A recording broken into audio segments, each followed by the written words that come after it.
Well, it's a story that's been regarded as widely as the worst kept secret in South African rugby. But the Sharks finally announced the signing of Siya Kolisi after he was heavily linked with the Durban outfit in the recent past. And to chat a little bit more about this, I'm joined by freelance sportswriter Simnikiwe Xabanisa, a man who's followed the Springboks for nearly 2 decades and certainly has his finger on the pulse. I know and I appreciate your time. Especially some considering that you were there in Durban for the announcement. What was the atmosphere like? Was there a sense of anticipation and excitement, or did it feel like a run-of-the-mill press conference? Look, you're probably asking the wrong guy. You did say I've been in the game for, for a good two decades. So maybe, the whole excitement thing probably doesn't doesn't smack as much as it does most people. And also, it probably didn't help the fact that we knew why we were going there. Do you know what I mean? So, I mean, I wouldn't say it was muted. There was great excitement, and the really good thing for me was to listen to what a guy like Siya had to say. I think a lot of fears in terms of South African rugby fans was that given how high profile Sia's Sia has become, since winning the World Cup with the Springboks. I think a lot of people are starting to think maybe rugby was no longer a priority. And what came out of that press conference from him was that rugby is obviously the vehicle that enables him to be able to do all of the stuff off the field that he's passionate about. And so that needs to be fixed because there was a discussion that his form hasn't quite been the same since the World Cup. Yeah, and I think you, as a journalist, will probably have had chats about the impact he could have at the Sharks and the impact the Sharks in inverse could have on him in terms of revitalizing his career. What is the need for a world-class number 6 flank in Durban? Like, has he got an opportunity to step right in, or is he going to have to fight a bit?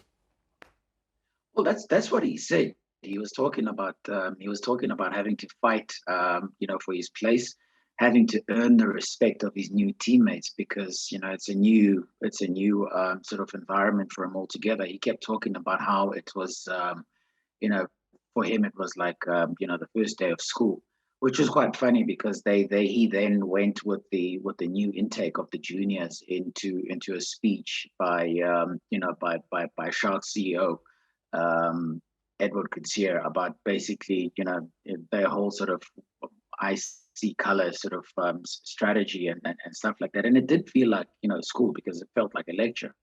But that's a story for another day. In terms of whether they need a number 6 flanker in Durban, I'll be honest. If you're being brutally honest, when you look at a guy like James Venter, when you look at Dylan Richardson, there's still a youngster called Evan Ruiz hanging around in the wings. Until recently, they had Zane Davids from the Blitzboks. So you would say that they pretty much fully stocked on that side. But the thing about Sia has always been, he's never really been a classical open side slash sort of fetcher Yeah. to begin with. He's more of a guy who carries, he's more of a guy who carries the ball. And actually, funnily enough, looking at the possible combinations, I felt, if anything, he might actually end up in the number 7 jersey.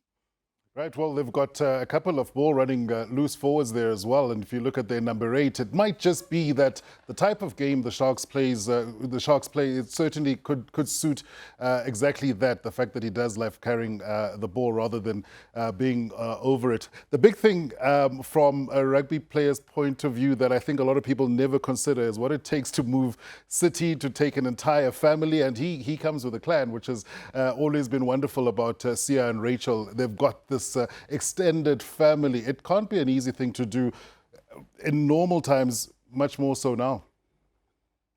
Well, the funny thing is they're not coming with him just yet, apparently because of how quickly the deal ended up being struck in the end. Basically, Sia was explaining the fact that the kids have started school, and from what I understand, new schools, and so it was difficult to just yank them from a new school to another one. But he does have every intention of making sure that obviously they've moved they've moved to Durban by the end of the year. The contract being sort of about 3.5 years. Well, the way they've put it, they said it's a minimum of 3.5 years because they're hoping he finishes playing in Durban. But obviously, I mean, when they do finally come and join him full time, you have at least another sort of 2 years left on his contract. And just to round it off with just a general look at the Sharks, and obviously a lot's been said about the fact that they've been bought, or at least invested into by MVM Holdings, and a bit of money coming in, a bit of exposure to international markets. The future sounds as though it looks bright in Durban, and I'm sure Edward Coetzee, the CEO, would have been really, really excited to tell all the journos how bright the future is looking. But it's been a really challenging year financially for a lot of the teams. You'd have to say, though, that they're headed in the right direction. Didn't quite win a trophy. We were in for with a chance, but an opportunity to turn things around. It most definitely is. I mean, if you look at the investment, I remember when MVM Holdings were making a play to do a similar deal with Western Province. The talk among South Africans was, the money, $6 million, I think it was too little. And I sat there and I thought, we smack bang in the middle of a pandemic. We've got COVID-19 going. Rugby doesn't make money or sort of get financial investment at the best of times. And so I thought it was a bit churlish for people to sort of look at money and say it wasn't enough. There should have been more. I mean, if you look at the deal as it stands now, the Sharks, basically, they equity partners are SuperSport, MVM Holdings, and from what I understand, a part of the deal that never really gets mentioned is that part of the 51% that is being held by MVM Holdings is actually ring fenced for Stephen Saad, who's obviously a billionaire that's based in Durban and has a long association with the Sharks. And so, I mean, you put all those things together, that makes them basically as strong as the Bulls, a team which, as we all know, is bankrolled by two billionaires in Patrice Motsepe and Johan Rupert. And so it puts them on very strong footing. And what they're doing now is that, they kind of were a young team. And in adding a guy like Siya Kolisi, someone who's won a World Cup and someone who sort of is looking for the next chapter in a storied career, what they're doing is they're adding that experience that probably will make sure that they do win things, in the near future. Simnikiwe Xabanisa, thanks so much for your time. We appreciate it, especially after traveling to Durban and back in one day. Certainly things are looking up in Durban, and hopefully the Sharks will be able to reap the benefit on the field as much as off. Look, we live in hope.